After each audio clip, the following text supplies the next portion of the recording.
What's going on, people? My name is Kwakz, aka Kwakzino. I'm a local youth worker and music artist. I'm going to talk today about the work that I do in the local community and a bit about myself and where I come from. My company is called Relatable Role Models because we try to influence young people. We seek to transform mindsets. We seek to deliver messages. And there's no point trying to deliver messages if the young people cannot digest them. So through the work I have done, I have been finding out how young people digest information and the best situations and spaces to put them in so they can take and understand important messages. I was born in Scotland. My mum's from Scotland, my dad's from Ghana. They met at Bible school, which was very interesting. I think faith is what brought them together. And they started a family very quickly. And I was born, and then they went to live in Ghana. So I was born in Scotland, and then the first year and a half of my life, I was living in Ghana with my mum and dad, which was brave of my mum. She'd never been to Africa before, and she was happy to move there with her newborn child, with hardly any family support. It couldn't have been easy for her, but she was happy to do that. And then my mum and dad were offered a job in Canada.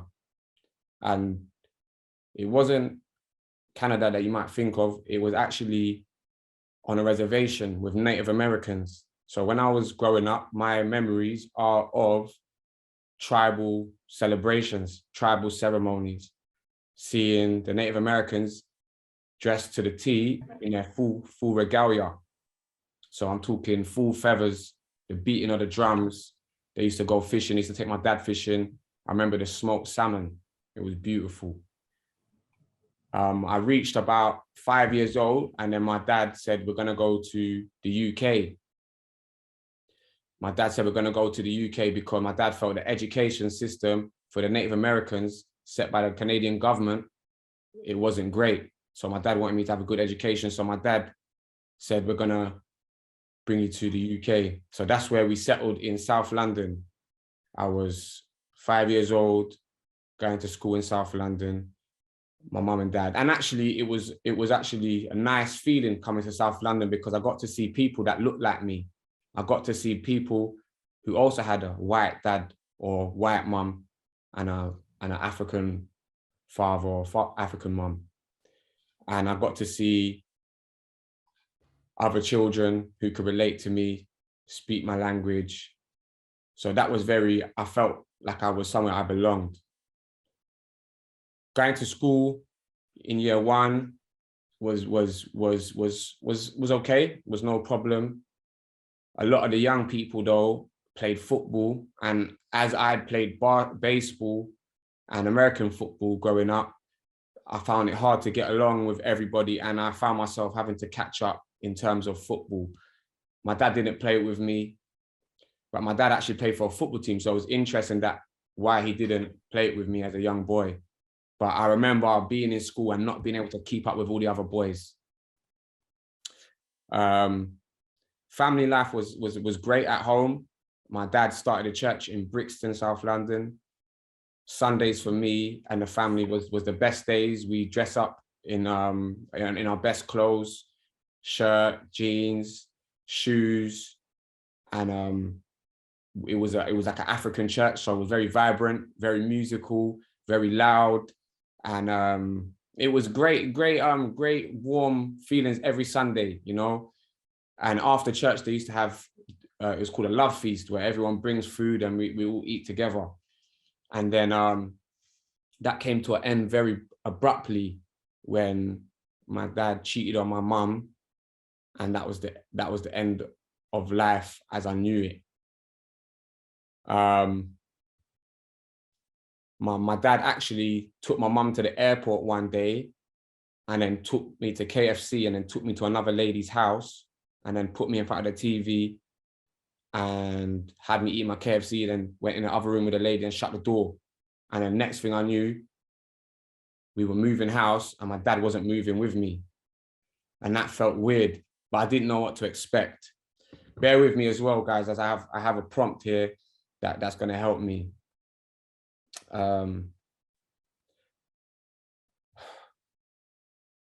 When mum and dad split, I felt less secure. These are the points in kids' lives where intervention is key. Going through what I've gone through allows me to see this. In some spaces in youth work professionals, they call this adverse child experiences. My mum and dad separating was something traumatic that happened to me, but I wasn't prepared for it and I wasn't ready for it, and I didn't know how to deal with it. And to this point now, even as a 33-year-old man, I'm still dealing with it. And to some people, it might seem something minor. You know, you're lucky to even have a parent still. But at the same time, mum and dad was all I knew from a child. We went through so many experiences together, to then suddenly not have my dad, who was one of the biggest things in my life at the time, in my house. It was a dramatic and traumatic change for me. I was less secure.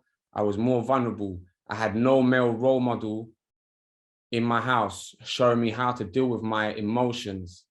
I was learning how to deal with my emotions from my mum, who was a female, and females deal with emotions in a completely different way. I didn't feel comfortable talking to my mum about my vulnerabilities. I felt my mum couldn't relate or understand how I was feeling. So I closed up and my pain manifested in my behavior, which resulted in me no longer valuing the right things. For example, my education and my community. My grades went downhill, my attitudes towards teachers and elders rapidly declined. I began to truant, and this negative behavior began to spiral, and I began to surround myself with other like-minded individuals who were going through similar issues. At the age of 13, I read in my local newspaper that a man was shot dead in my local car park over £300 worth of cannabis. I remember not being able to get my head around this, and I just read the article over and over again. This made me feel very unsafe. And at the time, I was beginning to get stopped and searched by the police because I began to look like someone who fitted a description. How did this make me feel? This made me feel unvalued. It made me feel dirty. It made me feel humiliated. I felt it was unfair. I felt they treated me like I was untrustworthy, and I felt like I was branded a criminal long before I'd ever done anything criminal. This made me not trust the very people who were meant to be keeping us safe, which is very ironic, as my dad would tell you. I always wanted to be a policeman. And then I wanted to be a detective, and then I wanted to be James Bond. And believe me, if I had the right people around me at the right time, I believe I would have gone on to become exactly that. Going through this experience as a father and a role model now, my aim is to make these young people, and not just the ones that look like me, feel worthy and valued and confident that they can do and be whatever they want to be. Over the next few years, more young people died in our community, and the police continued to not deal with the issues. Due to the distrust of the police and the fear we felt living in our ends, us young people started carrying knives. Now, this was mad because we knew this was not right and we shouldn't be having to do this, but it was the only thing we could do in our control to keep us safe, or so we thought. This is why I now explain to young people that they may feel safe and they may feel powerful picking up that knife, but reality shows that it is not the answer. And statistically, research shows that more young people are killed with their very own knife. At the age of 16, while I was still knife carrying, I lost my friend Gavin. I had no brothers or older cousins in my area, and Gavin always gave me the time of day. He was always checking in with me and always tried to motivate me. He was my relatable role model. The last time I saw him, he was 17. He was in high-vis boots. He was in a high-vis and he had work boots on. He was so happy to be saying he just got work at a local building site and they were paying him £40 a day. I remember spudding him again because he was so proud of the opportunity that he had. Gavin's mum was our local dinner lady at primary school. Gavin, sadly, was stabbed to death in our local park by a head boy. The fact that he was killed by a local head boy shows you that it's not just the young people that you expect to carry out violent acts that carry out violent acts.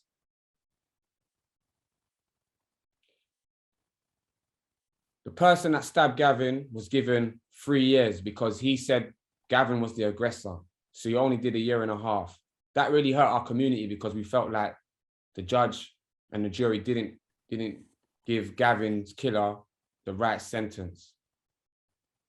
But the word through the grapevine is that head boy's now gone on to become a heart surgeon, which makes you think, would he have become a heart surgeon if he hadn't killed my friend? I couldn't believe we had lost such a good, positive person. That's when I realized life's unfair.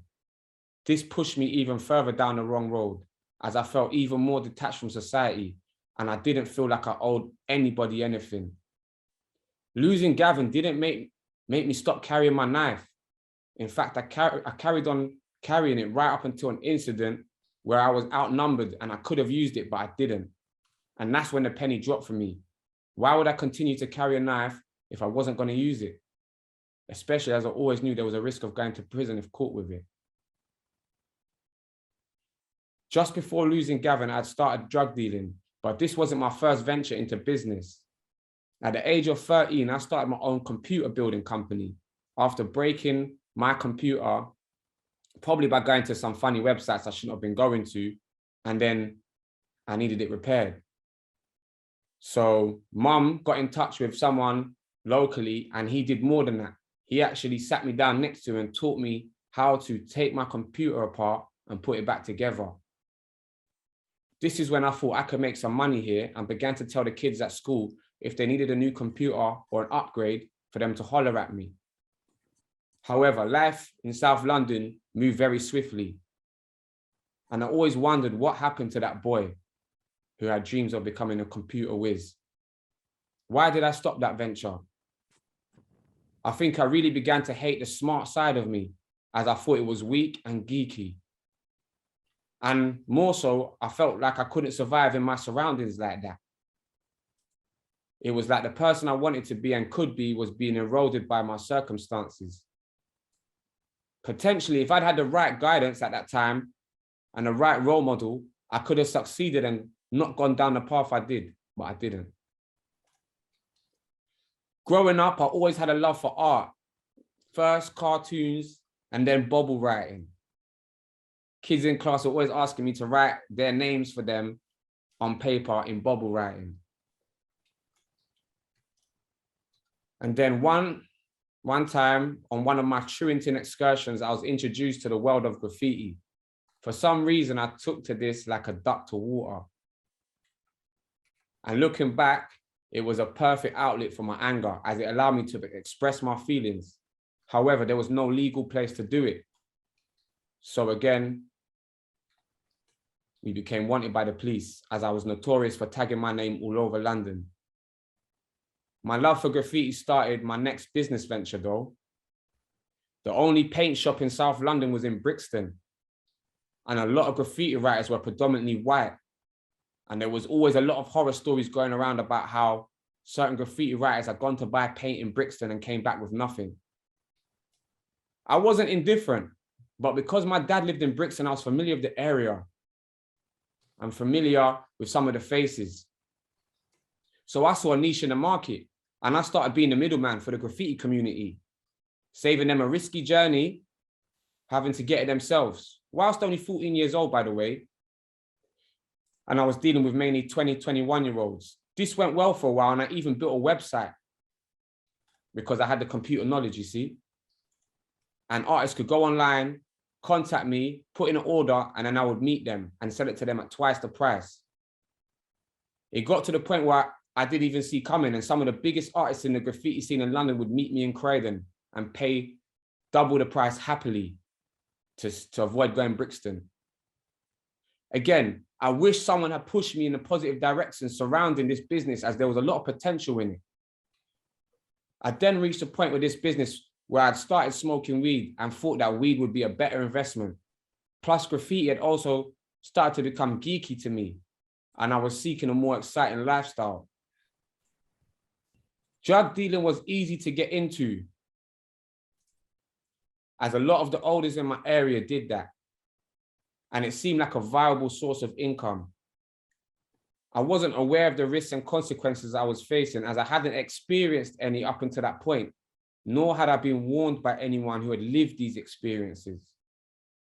Going on road, you can become someone you never intended to be. By the end, one of my motivating factors was the fact that I could no longer look at myself in the mirror because I hated the person I had become and couldn't recognize the true me. One thing I always said to myself was I would never sell cocaine. But the thing about getting into life on the streets is you'll have a long list of things you said you will never do. And then one by one, you find yourself in different situations. And one by one, you chuck your morals out the window. So as you get older, you need more money. Selling coke provided that. We also took more risks when times were hard, because sometimes we couldn't get drugs. So that's when we would rob shops, rob the bookies, and rob other drug dealers, risking our lives, sometimes putting our friends' lives at risk. I was also a victim of being kidnapped. I had guns put to my head on multiple occasions. And like I said, I almost got my friends killed due to my greed. Getting arrested sometimes was the best thing that happened to me, because it put my life on pause and forced me to take into consideration what I'd done to get into that situation. I think getting arrested the fourth time probably had the biggest impact on me, though, because when I was arrested and taken to the station, I wasn't just thrown in the cells. I was thrown in the cells, and then the sergeant came in the cell behind me, and he sat down next to me. And he said, "Kwakz, what's going on? What's going on?" And no one had ever really asked me what's going on. He said, "Kwakz, do you know how the community sees your mum?" And at first I was taken aback. Like, "Don't talk about my mum." Nah, he was like, "Kwakz, seriously, I know you love your mum. That's why I'm asking you that question."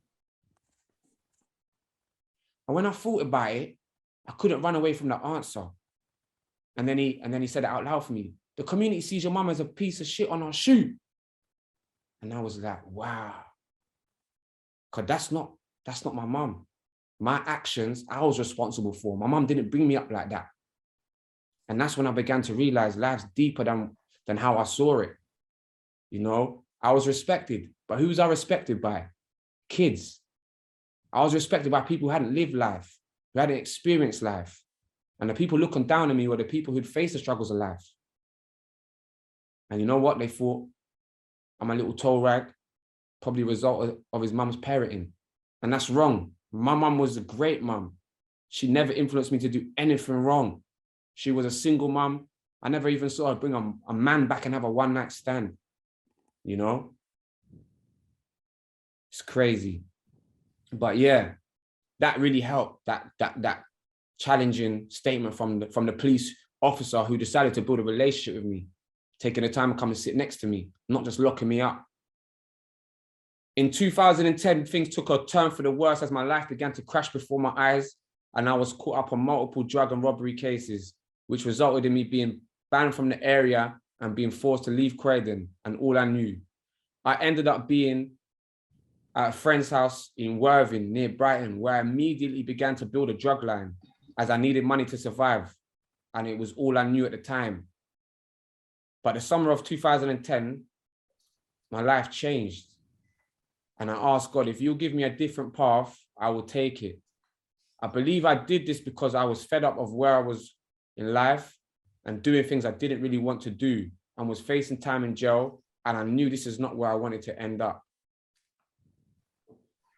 I ended up speaking to another guy who had changed my life. His name was Oliver. He was a probation officer. When you go to court, before you're sentenced, you're interviewed by someone who has the interview, and then he gives his recommendation to the judge. I haven't forgotten his name because he was like a guardian angel. What he said changed my life forever. I went into that room for the interview ready to go to jail. But Oliver had other plans, and he challenged me too. And he asked me, why should I send you to jail? And I said, I don't care. Just send me to jail. He asked me if I knew what jail was like, and I assumed I did. He said, what are you going to do in jail? And I said, bruv, I'm a rapper, I'll write an album. And he started laughing. He said, what makes you think you're going to write an album in jail? And these times, Tupac was one of my favorite artists. And the way the media presented Tupac to me was that he'd been in jail his whole life, writing songs, coming out and having hit singles. And he was like, Kwakz, there's not one song that Tupac wrote in jail came out and had a #1 single with. And when he said that, it hit me different. It hit me different. I couldn't believe it. I was like, what? It says the meeting will end in 10 minutes. That's really sad. It says upgrade now to remove the 40-minute time limit. I'm sorry about this, guys. I didn't know it would be this short. I will try and speed up. So yeah, what Oliver said to me was, he was like, if I send you to jail, which I can, it's like leaving a fruit in a fruit bowl. And I was like, wow. He's like, what happens to a fruit if you leave a fruit in a fruit bowl? And I said, it rots. He said, you're right. And he says, I'll be doing you this service. He said, I can see a light in you. And he began to ask me my interests. And then the game changer came when he told me I could go to university as a mature student with no qualifications, as I was age 21 and above. I couldn't believe that. When he said that, I was like, what? Sorry, what? How come this is not like national news? This should be getting advertised every day for people who's in similar situations like me to know there's a way out. I'd felt trapped. I didn't want to be selling drugs for my future. I wanted to go and achieve, you know? And when he said that, it changed my life. It gave me hope, you know? And bless him. He helped me apply for 3 different universities. We met up outside of probation. He showed me where Learn Direct was. I went and redid my maths and English GCSE in 3 weeks. And I was accepted into 3 different universities on the back of my passion for music.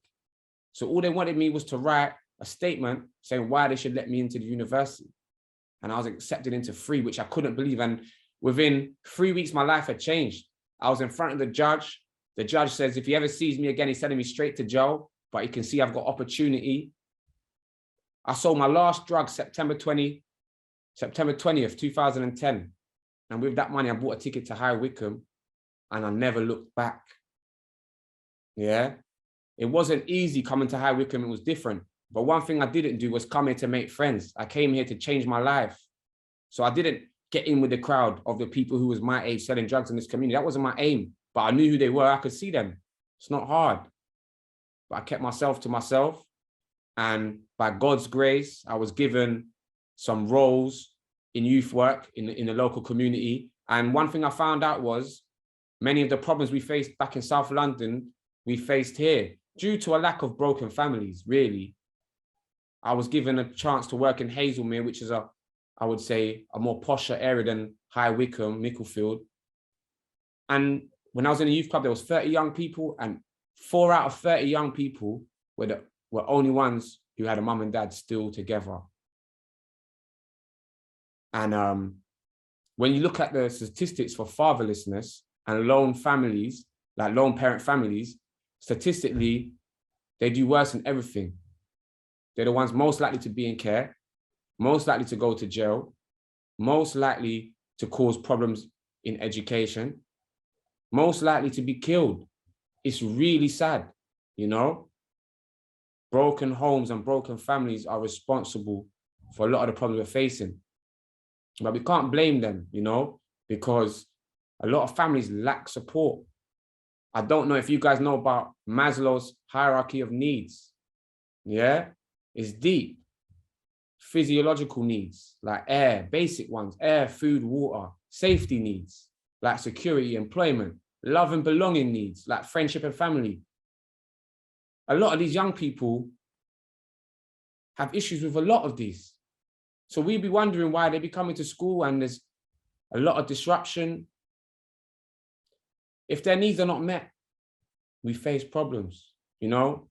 If we can identify these young people's needs, work with them, work with their families, put things in place, only then can these young people move on, you know? If a young person's family is homeless, how can we expect them to come to school and relax? If they're not having food to eat at home, how can we expect them to come to school and study? I'm sure you all know about being hangry. You get what I'm saying? So if you've not had if you've not had nourishment that week and you come to school, you're angry with your classmates, you're getting into fights, you know, we need to be seeing what's really going on with these young people. Because a lot of the time, we deal with their behavior, but not why they're behaving like that. You know, we're punishing them, but not meeting their needs so that we don't see this behavior. So we don't even have to punish them, you know? And I will be honest with you guys, like I didn't know that I needed the full version to do this properly, man. But yeah, these young people need us. They need us. And that's the reason why I do what I do, because I saw that young people are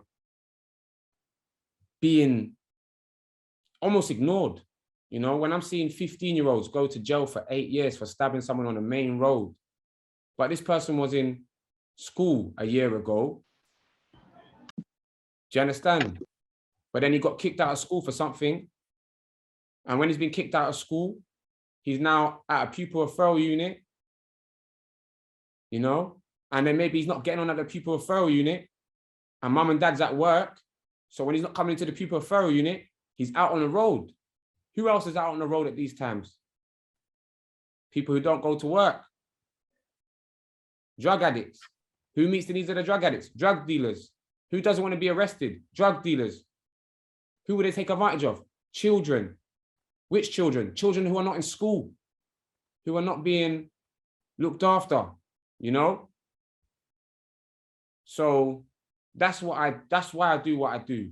I've worked with young people who were said not to even last 6 months in year 7 because they were in pupil referral units from year 4, year 5, year 6. Working with them from year 7 right through to year 11, they stayed in mainstream. You know, giving these young people a space just to discuss things they don't want to discuss with teachers. They don't want to discuss with parents. They don't feel comfortable discussing with friends. Has allowed us to identify what they're going through. And because potentially I've been through some of these things these young people are facing, I'm not there to tell the young people what to do. I'm just there to give them the information and hopefully give it to them in a way that they can take it in, so that when they're facing these situations in the community, they feel confident to make better choices, or at least they're aware of the better choices that they can make. You know, I did a project in 2016 funded by Chiltern Hills Academy. It was called Project Elevate, and we worked with 4-5 of the most at-risk young people, and we made them pupil peer role models, and we paid them. And that project was one of the most successful projects I've ever been a part of. These 4 or 5 young people attended the sessions every day. They were there early. They were responsible for all different parts of the project, from cooking to playing football to music sessions. They tidied up. They maintained behavior.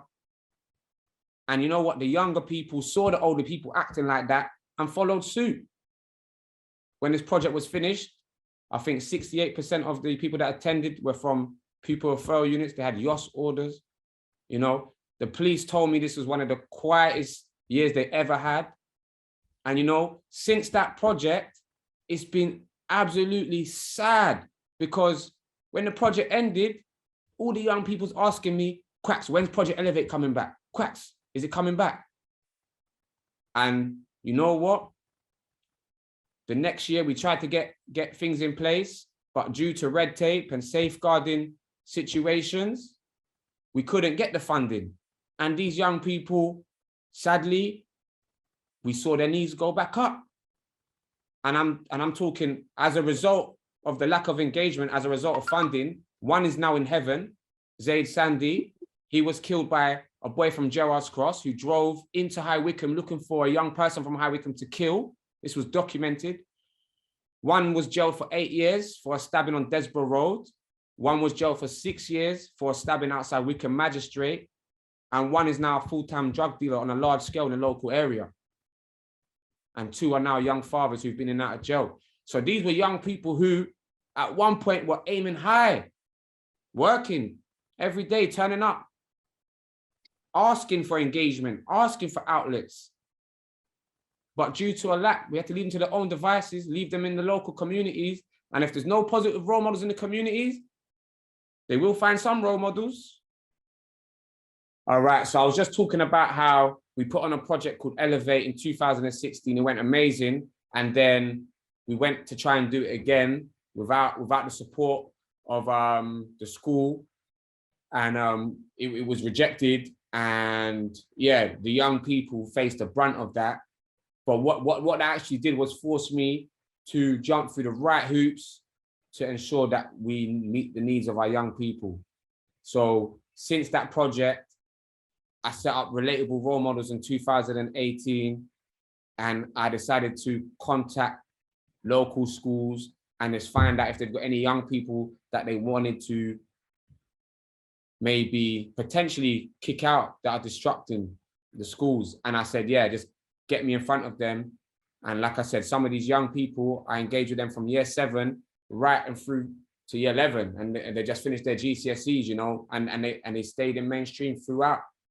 So it is amazing when you give a young person a space just to vent and just to offload and have conversations about things that they don't actually know about. It's amazing what it can do. So since 2018, Relatable Role Models is now in 4 different schools weekly, offering one-to-one mentoring services. We also provide knife crime awareness workshops in the local borough, so Bucks County. And we provide lived experience sessions around topics such as identity, gangs, street culture, healthy relationships, and child exploitation. We have to be the rails. Trains don't just go off the rails. Something happens for that to occur.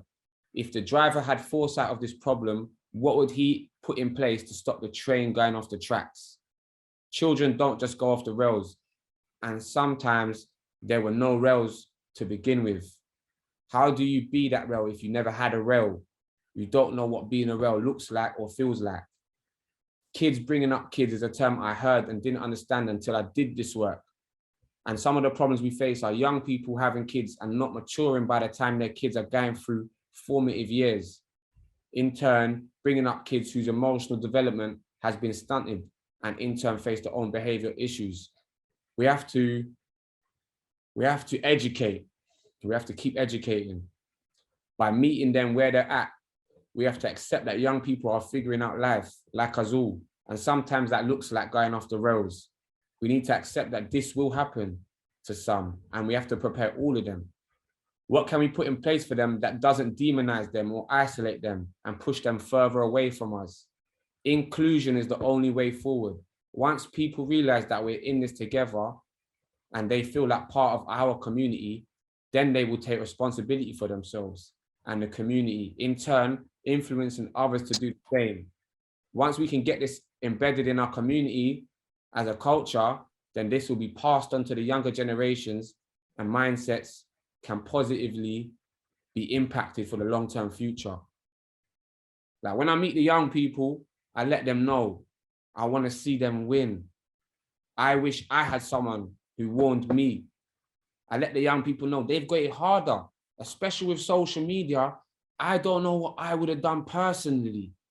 I mean, I was brought up in the days of happy slap. So I remember being set up by a girl. She said, come and meet me. I met her.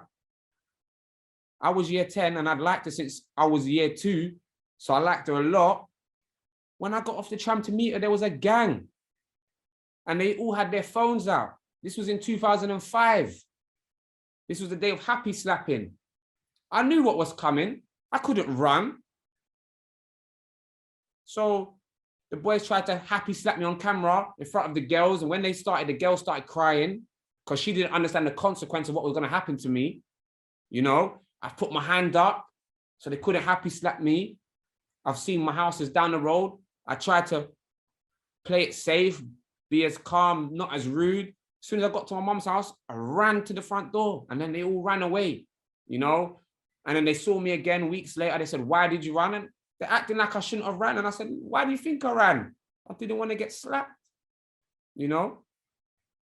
A week later, this same group of boys murdered another young boy the same age as me and put a paving slab through his head, you know? So when I was trying to keep it cool, I knew why I was trying to keep it cool. I did not want to die.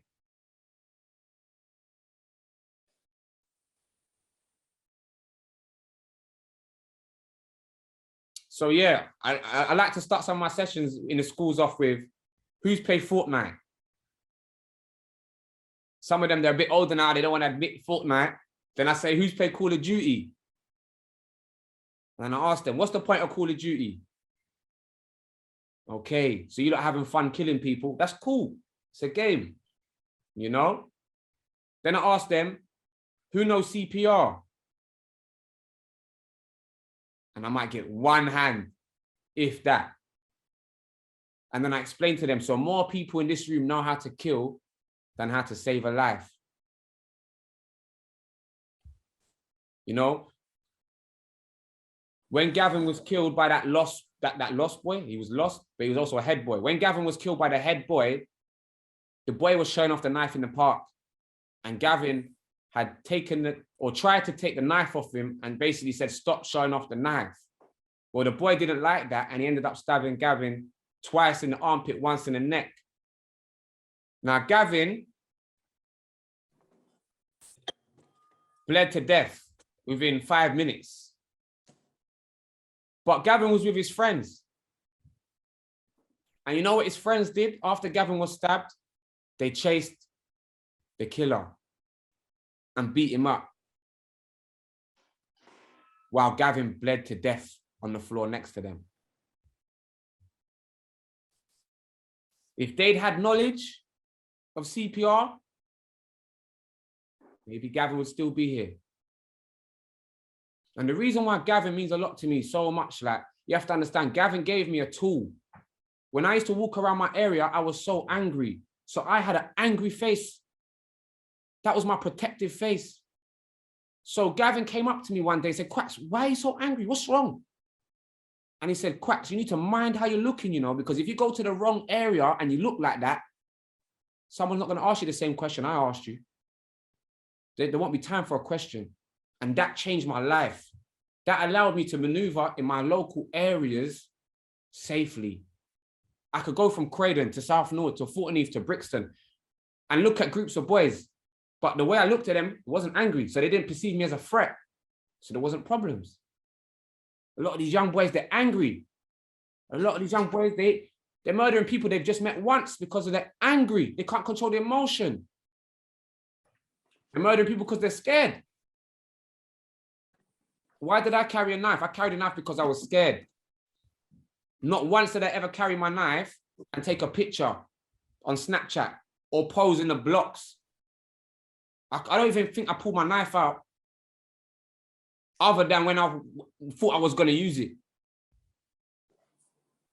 And when I didn't, that's when I put my knife down forever.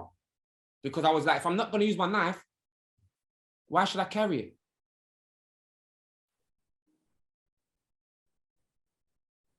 Being able to say no is very important. This is another thing I say to the young people, being able to say no, because listen, if your mate has got problems with someone else and they put a knife in their waistband and you go with them to back beef and they use that knife, you will get judged as if you used that knife. It's called joint enterprise. Now, I'm not saying that rule is the right rule, because I'm sure there's loads of people who have ended up going to jail who didn't know their friends were going to use knives. And they're serving the time as if they did. So I'm not here to champion that law, but this is the reality. So I have to warn the young people. So yeah, if you're not aware what your friend's got in his pockets and he uses it, mate, is that your friend? Not going to that party can be the smartest thing. This is what I tell the young people. Listen, when I was younger, we used to sell drugs just to go raving. Since I stopped selling drugs and get a lifestyle, I've gone raving, I can count on probably on one hand in the last 13 years, because I'm aware of what those situations are like. Alcohol, I'll protect myself. I'm not going to come around a situation where there's 1,000 people drinking alcohol and I can't trust one of them. I've got to be smart. I'm a father now, especially. I've got a friend who went to private school. Yeah. He went to Trinity. It's a school in Croydon. Private school, elite school. But he didn't belong there. His dad was a doctor. His mum was a pharmacist. His brother just become a lawyer.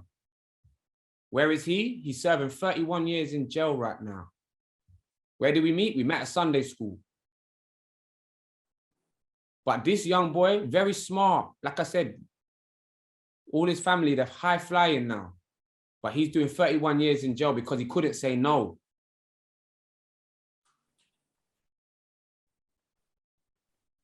Very funny boy, very funny. Like, he's my friend and I'm ashamed to say he's serving 31 years. And I'm saying I would like him to serve 31 years for what he did. What he did was wrong, you know? But you know what? He had 2 friends with him that day. He was selling drugs. He had a problem with another drug dealer in Slough. And drug users, they don't have loyalty. So the drug user is called my friend. My friend didn't have any drugs on him. So he said, I'm reloading. I'll ring you back in a minute. So she's called another drug dealer. And he said, yeah, meet me at the park now. So my mate has then rung her back and said, I've reloaded. Where are you? And she still wanted more drugs. So she was like, come to the park. She didn't know that they had a problem. My mate's come to the park. He's seen the other drug dealer. The drug dealer is with his friend, who's a footballer. And it is the footballer's 24th birthday. Even telling this story saddens me. A problem arose. My friend pulled out a knife. He went for the drug dealer. The drug dealer hid behind the footballer. The footballer was stabbed once in the chest and he died.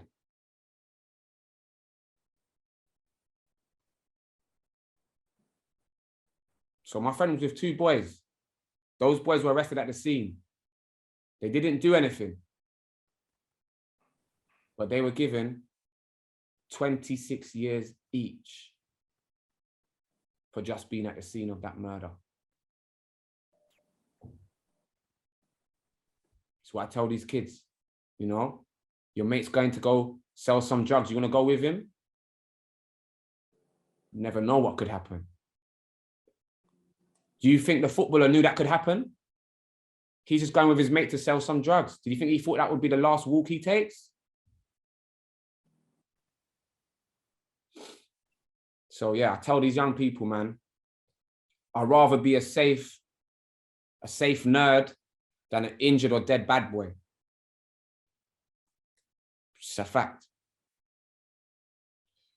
I also talk to these kids about the size of the knife. Some of them think, you know what? I'm not carrying a knife that's that big. If the police catch me, I won't get in that much trouble.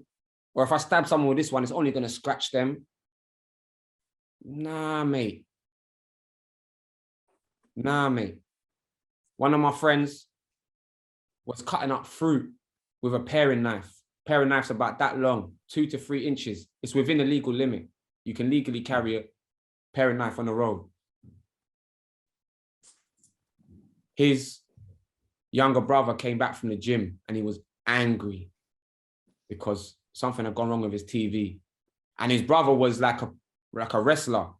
So anytime they got into problems, his brother liked to grab him, you know? And this particular day, my mate was cutting up fruit and his brother stormed in. As he's got up, he thought his brother would see the knife. His brother didn't see the knife. His brothers grabbed him, put him in a bear hug, and as he's crashed him back to the ground, the knife's gone into his brother's heart.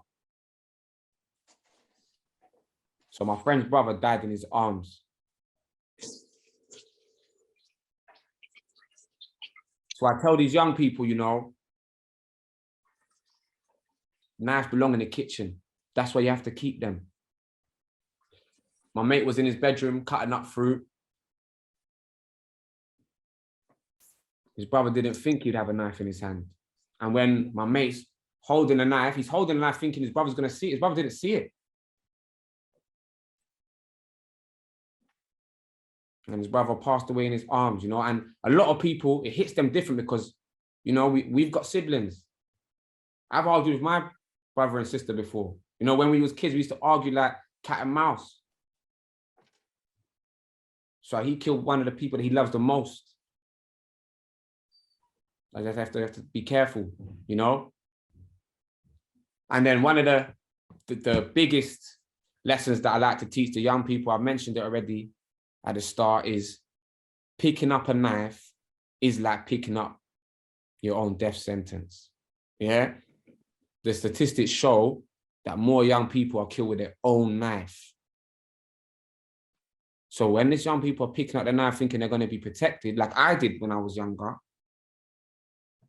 the stats show is actually the opposite. And the biggest impact I have in my lived experience sessions is when I bring my friend, Sydney, to come and tell his story. Sydney was stabbed 5 times in the head, once through the eye, and it touched the left side of his brain.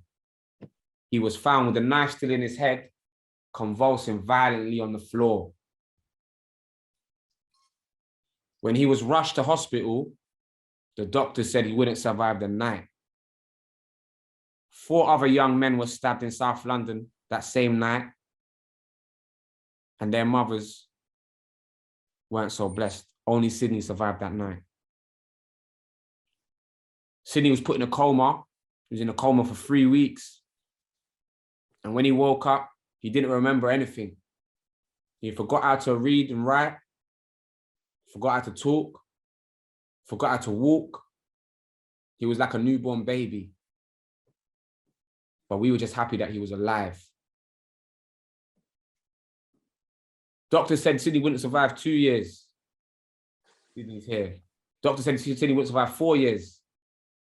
Sydney's here. Doctor said Sydney wouldn't walk or talk.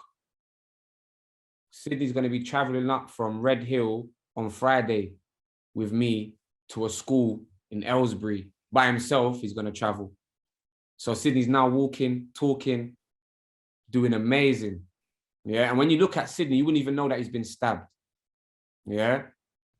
But when the kids hear his story, Sydney was someone that wanted to be selling drugs for a long time, you know, and there wasn't that many job opportunities where we were. And he was someone who was so funny and he had such a clean heart. For a good year or 2, I wouldn't let him join us. He would just come around us and chill, relax, but we wouldn't let him take part in anything negative. But then we couldn't take him asking no more, you know? We couldn't take him asking no more. So I put him in touch with someone who I thought would look out for him. This person didn't look out for him.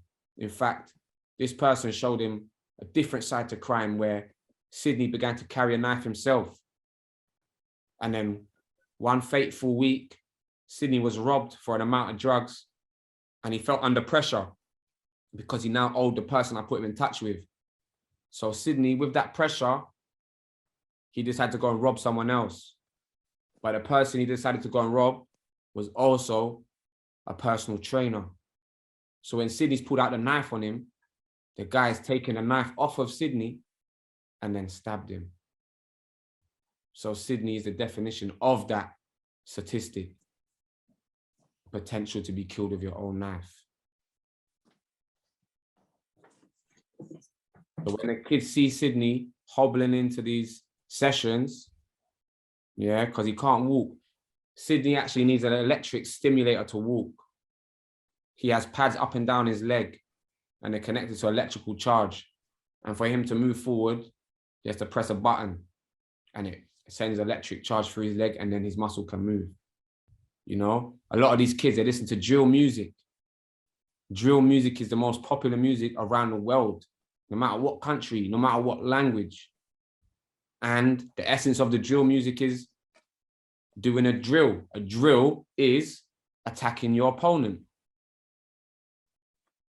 And in the UK, knife is the most popular choice of attacking your opponent. So when they're listening to drill music in the UK, they're listening to people rap and sing about stabbing. But because these young people are talented, they rap about stabbing in an amazing way. It's really sad. It's really sad. And you know what? We can't blame the music because the music is the sound of the young people. So the young people are voicing. They're letting us know what's wrong. So we now need to address that. You know? And I believe, thank you to the guys that asked me to speak today. Shout out to the guys who did this conference. I believe that's what it takes, you know? We have to respond to our communities.